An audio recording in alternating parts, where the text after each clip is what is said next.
Hello guys, welcome back to another video. भाई मेरे को पता है ये वाला एपिसोड मेरे को रात को अपलोड करना चाहिए था, बट मैं नहीं कर पाया क्योंकि रीज़न है लड़की। ठीक है, लड़की का चक्कर। बाबू भाई आप कुछ भी सोचो उसके बारे में, मैं कुछ नहीं बताने वाला क्योंकि मैं जैसे ही सोचता हूँ उसके बारे में मतलब दिमाग का दही हो रहा हूँ और इसी कारण मैं एपिसोड भी नहीं बना पाया। ठीक है, तो जल्दी से बकचोदी तो मैंने बहुत कर ली, तो अब एपिसोड को भी स्टार्ट करते हैं।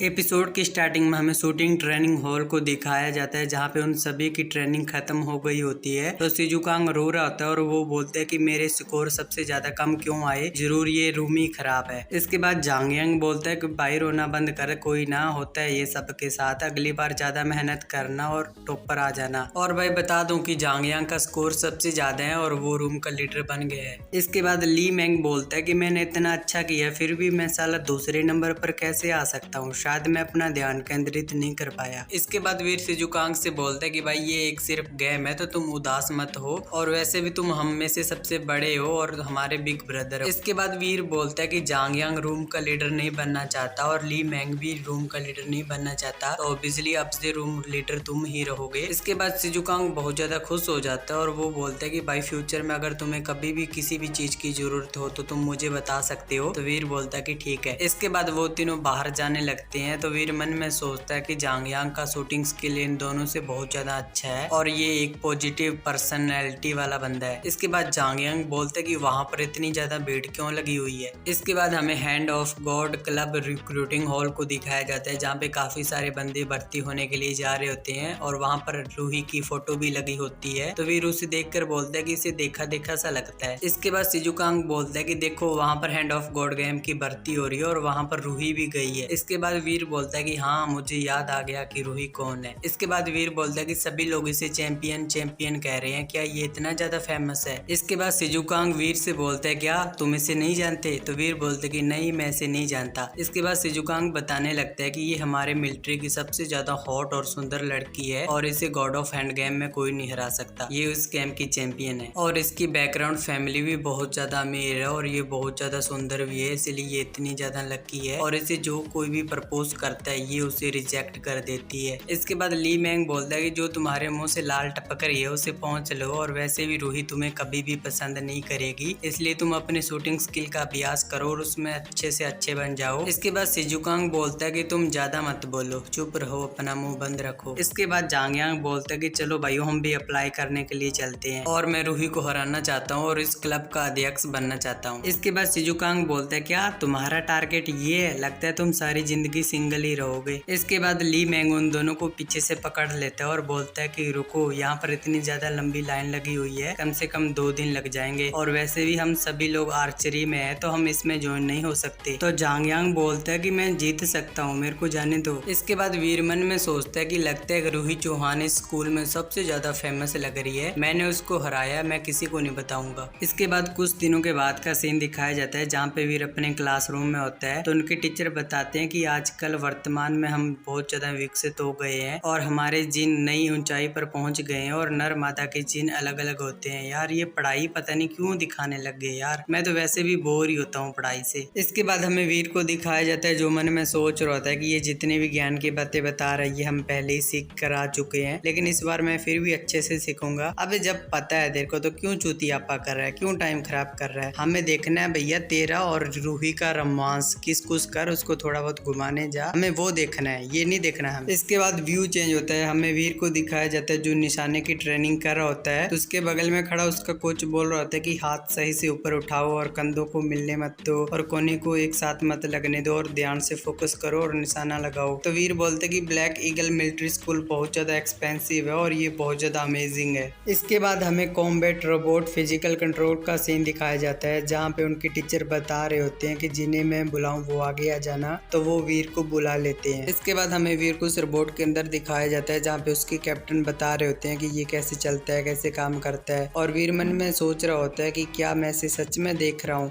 क्या मैं कोई सपना तो नहीं देख रहा, क्या फ्यूचर में मैं इसे चला पाऊंगा और स्पेस में ट्रेवल कर पाऊंगा। इसके बाद व्यू चेंज होता है, हमें रात का सीन दिखाया जाता है जहाँ पे वो तीनों लोग लोड़े बेच के सो रहे होते हैं, आई मीन घोड़े बेच के सो रहे होते हैं। और वीर जाके रात को कंप्यूटर में क्या देखते हैं, जल्दी से बताओ। लेकिन वीर वो नहीं देख रहा था, ठीक है। वीर अपना काम कर रहा था और मन में सोच रहा था कि अगले हफ्ते 2 गुना हो जाएगा, मेरे को जल्दी से कंप्लीट करना होगा। इसके बाद वीर का फोन रिंग करने लगता है तो वीर अपना फोन देखते हैं और बोलते हैं कि क्या इतने सारे मिस कॉल, वो भी फेंग जिन क्यों के। इसके बाद व्यू चेंज होता है, हमें देव आश्रम के बाहर का सीन दिखाया जाता है जहाँ पे वीर और एक मोटा लड़का आया होता है। तो वो मोटा लड़का बोलता है कि मुझे फेंग जिन ने बताया कि वो तुमसे कांटेक्ट नहीं कर पा रहा है, क्या तुम वो सीक्रेट ब्लड डेविल सोल नहीं लेना चाहते। तो वीर बोलता है कि मैं बहुत ज्यादा व्यस्त चला रहा हूँ आजकल और स्कूल में मेरे पास इतना भी टाइम नहीं है कि मैं अपना फोन देख पाऊँ। इसके बाद वो मोटा लड़का बोलता है कि मैंने सुना कि तुमने ब्लैक ईगल मिलिट्री स्कूल में दाखिल लिया है, तुम्हारा फ्यूचर बहुत ज्यादा ब्राइट जाएगा। इसके बाद वो अपने हाथ में एक डेविल सोल निकाल लेते हैं और बोलते हैं कि पिछली बार तुमने हमें बचाया था, तुम बहुत ही ज्यादा अच्छे हो। इसके बाद वो बताता है कि ये एक डेमन हॉर्न स्नेक की डेविल सोल है जो तुम्हारे फ्यूचर में बहुत ज्यादा काम आएगी। इसके बाद वीर अपनी शील्ड बाहर निकाल लेते हैं और बोलते हैं कि ये रही वो डेविल सोल जो तुम्हें चाहिए, मैं आशा करता हूँ कि ये फ्यूचर में तुम्हें बहुत ज्यादा काम आएगी। इसके बाद वो दोनों अट्टा कर लेते हैं। इसके बाद वीर वहां से जाते हुए मन में सोचता है कि अब इस बो के साथ मैं और भी ज्यादा स्ट्रांग हो गया हूँ। इसके बाद ये वाला एपिसोड यहाँ पे एंड हो जाता है। और भाई सब्सक्राइब कर देना प्लीज, 1K कंप्लीट करवा दो।